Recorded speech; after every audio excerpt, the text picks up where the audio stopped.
Beti egondu da, hola, ni dakat hemen barietate bat oso ondo funtzionatzen du, pasatzen zut, eta guk egiten duguna da kontrakoa, bilatu erdi ahaztuta dauden barietateak, eta berreskuratu. Eta hon lan politak egin ditugu, argitarapen batzuk egin ditugu, eta batez ere jendeari aukera ematen diogu, raf tomatea beti ez jartzeko, edo iceberg letxuga beti ez jartzeko, baizik eta badaude oso gauza interesgarria hortikan lortzeko testura eta aroma ezberdinak eta zapor ezberdinak. Azkenean, barazki bakoitza edo barietate bakoitzak egokituta dago baldintza batzuetara.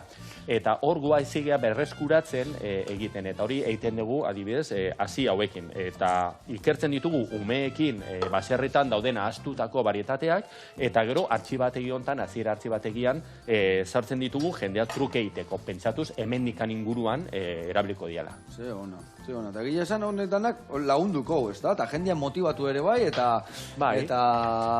Zapor ezberdina probatzeko, ez betikoak, eta batez ere ulertzeko zergatik handagoen hemen. Azkenian, dana dihoa heldu berdinan, inguratuta gaude ingurumenataz, eta beraz, zaindu behar dugu. Ingurumenak ematen digu, ekosistemek ematen digute jateko gauzak, zergatik kaltetuko dugu. Azkenean, betiko helburua.